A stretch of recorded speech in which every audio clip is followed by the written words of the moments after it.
Today, as I said before, we're going to talk about details. And I want to let you know that all of these details were done by hand. But as you can see all the pore details, the ears details, the scalp details. But it is completely worth it to learn this because, well, this way you can actually, maybe you can do it 2 or 3 times and then you can start doing your texture in XYZ workflow. But this is really important for you to do it by hand to understand the skin directionality and the pores details, the size of them, and how the skin is working in your character. So the ZBrush guides skin details. These ones are amazing. I wasn't really happy with the single pore one, so I did like multi-pore ones and single pore ones. These ones I created them by myself from scratch. But this is really important for you to get maybe something like this because it's gonna really help. So I'm gonna start with not with this base. So we first are gonna work in the secondary details. The secondary details, you can see that here he has wrinkles and he has like bumps, volumes, and these are the veins right there.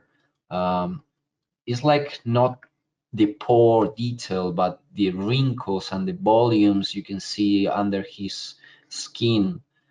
Like the obviously you can start sculpting this and this in previous versions, but as you can see here, this is a base. For example, if you're happy with the likeness, how it looks from this size, you know, it's like, yeah, I have this. So you basically start sculpting those wrinkles. I don't recommend you to use the dumb standard brush. You can actually use the, I think it was the 47. He's up, not really a small one.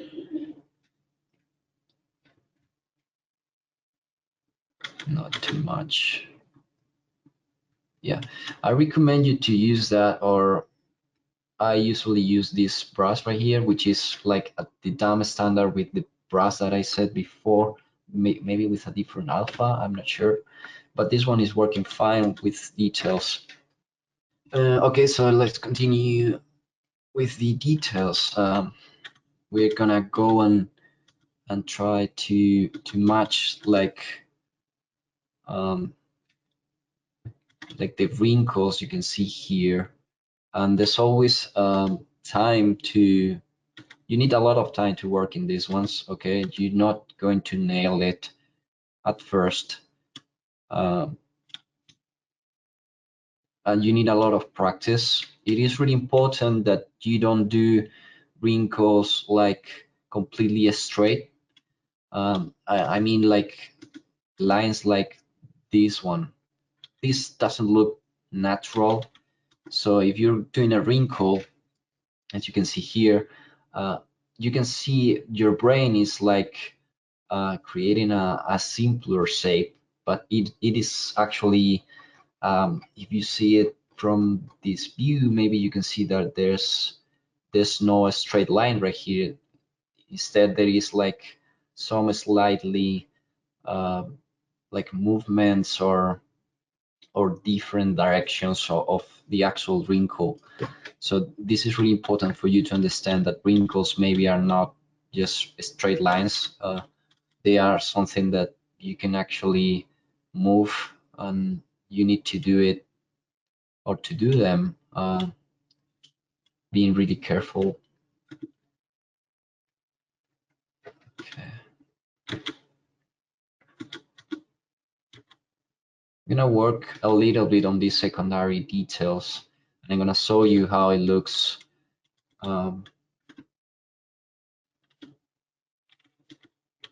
when we've got these secondary details already done. Again, this is something you can actually do while you're working in your sculpt, like doing or blocking the secondary shapes, but you need to add volumes and different shapes to the face to actually look like skin, because if not, there's gonna be like something different. As you can see, I'm working in subdivision 5. Maybe that's too much, maybe not, who knows. Um, but from here, you're gonna start working from 4, 3, 4, 5 are the ones that are actually um, the ones to work in secondary details. Not to talk about geometry HD. This is not gonna be part of this class. But you can see that I'm trying to balance between smoothing and you know, trying to see that the wrinkle is already there. Okay, so I'm gonna try to do the eyes, and yeah, I hope this time to keep talking about this for half an hour more, and I will show you how to do pore detail by hand. Sometimes when you're doing a girl, maybe, and it's a young girl, you're not going to go into this level of details doing wrinkles. Um, you just do the volume and forget about the wrinkles. Okay, so um, um, this is a really difficult step for actually people that are not patient. Maybe you need to delete all the wrinkle and do it again. So I recommend you to listen to some music at the same time, um, and keep an eye in those wrinkles and directionalities of your character, um, because that's gonna help you to keep focus. And if you start to lose track of what you're doing, just stop doing it. Maybe take a break. You're working in your portfolio. I mean, this if this is for your portfolio, um, take as much time as you want. If you've got it, of course. If you don't, then just go for it. But if you've got time, I recommend you. This is something you should do. At least it helped me with my patience.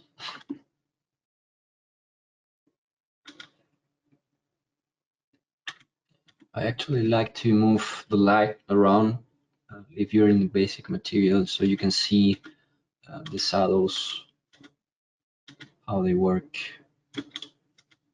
or are the light, how is the light working in your sculpt.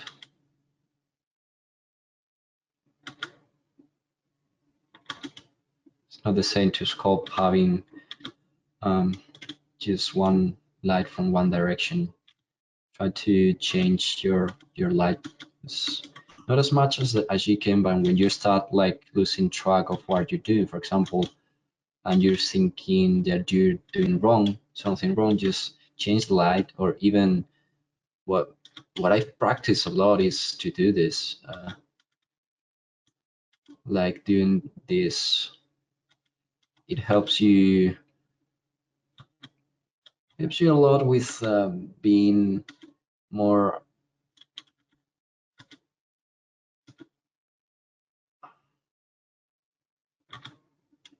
like having in mind everything, and you've got like a different eye, and your brain is gonna say, hey, what are you doing? Why this is different? Then you can check. So basically, this of doing wrinkles is like doing the cloth details. It's always a matter of having your reference and trying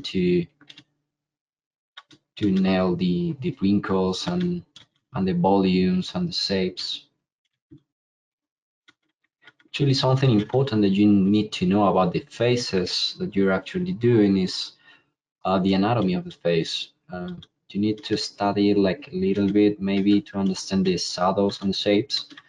So something that actually not everyone is doing is like this shape that you can see here, this volume that goes this direction. That's because there's two muscles, one that goes this direction and another one that goes this direction. So that's the volume that you can see there.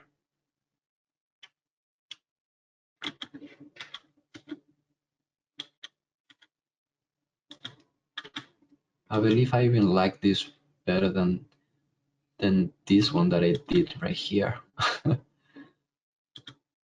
But you know, I'm gonna try to do this a little bit more. So as I was saying, you actually need to get like, I'm not sure if you've seen like the last one of the last videos that Ryan shared about the 7 lines of the face. But it's really helpful for you to understand how a face is working. I know we've got like some line in there, some line in here, this one. Just have a look at it, and it's because it's really helpful, to be honest. Um,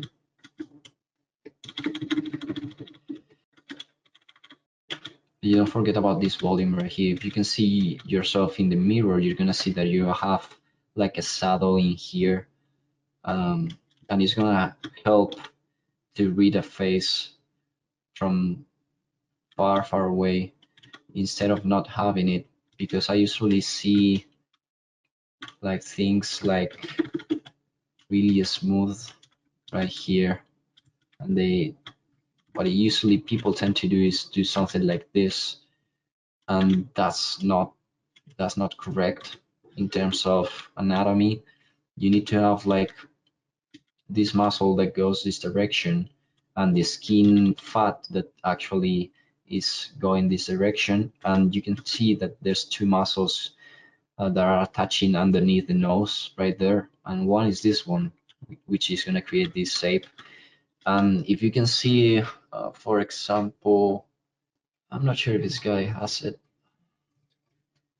but you can see here this shape right there is because of the second muscle. And actually my father has this kind of shape where he has like two different volumes in the face,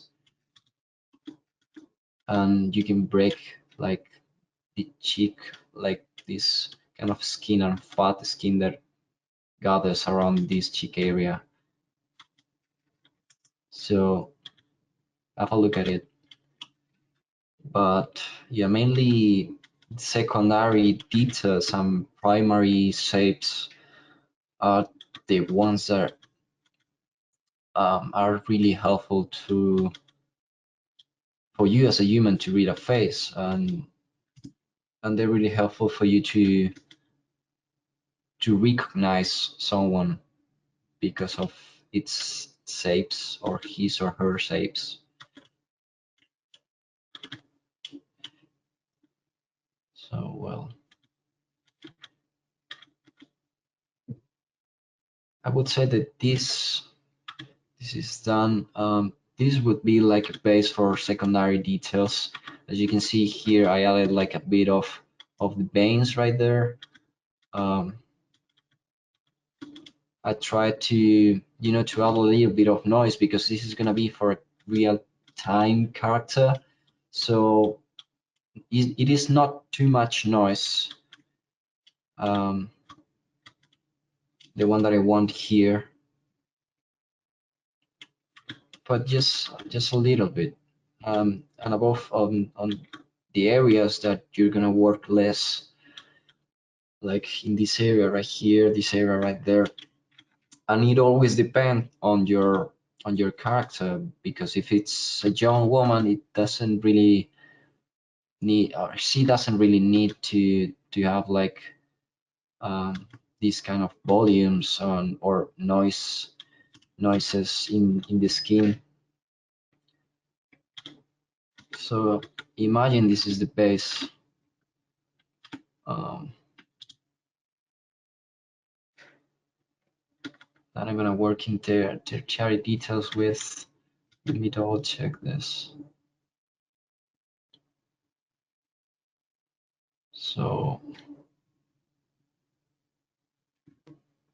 maybe I smooth this a lot, and I don't want that.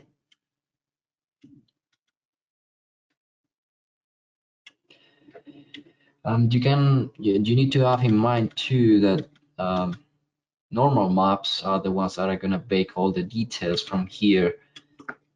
So sometimes what people do is to store a morph target before and after the tertiary details, and then they can increase those like details by grabbing the morph target and doing, like increasing all the details that you've been working in just to bake everything into the base mesh.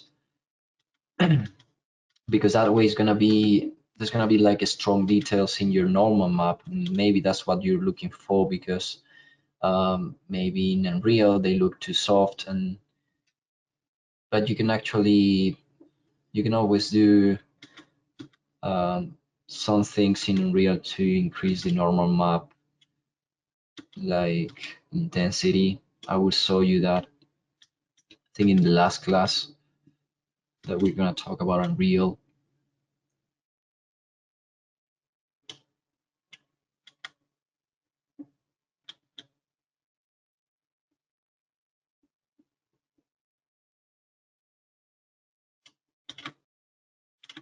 So as you know, you're happy with how it looks. Imagine that looking or watching him from a long distance, and you can see that it looks like a human face but without the pores. Maybe you can start working with the pores. I'm not sure if I subdivided this. Yeah, subdivision 7, because, well, this is something you've got to keep in mind.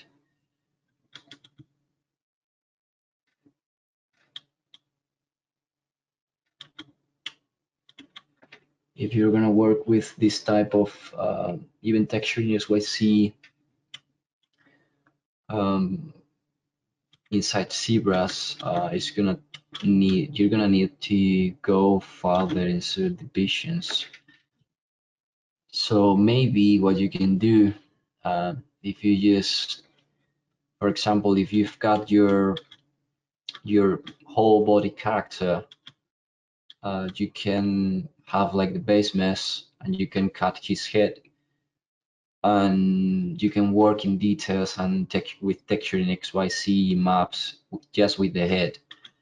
And after that, you will bake all the details in the full body mesh.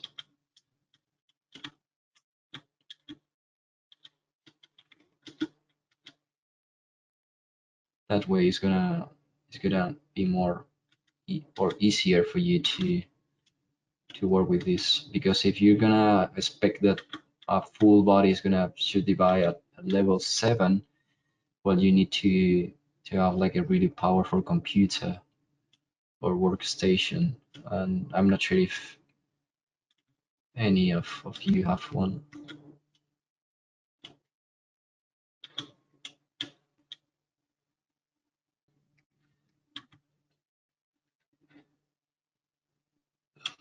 So, well, in terms of directionality, I'm gonna do a first pass of directionality. So actually the skin goes around here, as you can see.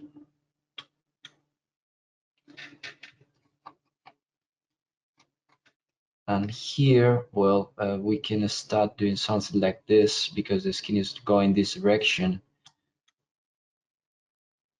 And now the skin in this area is going this direction. And this way it's like it's trying to go from the nose around the cheek and going to this part right here. It's like the mandible right there, like the bone that you actually seen there. Yeah, as you can see here, this directionality that goes that way. From the mouth actually goes up, as you can see here. And the nose is like it's trying to do a circle around here. How's this kind of shape?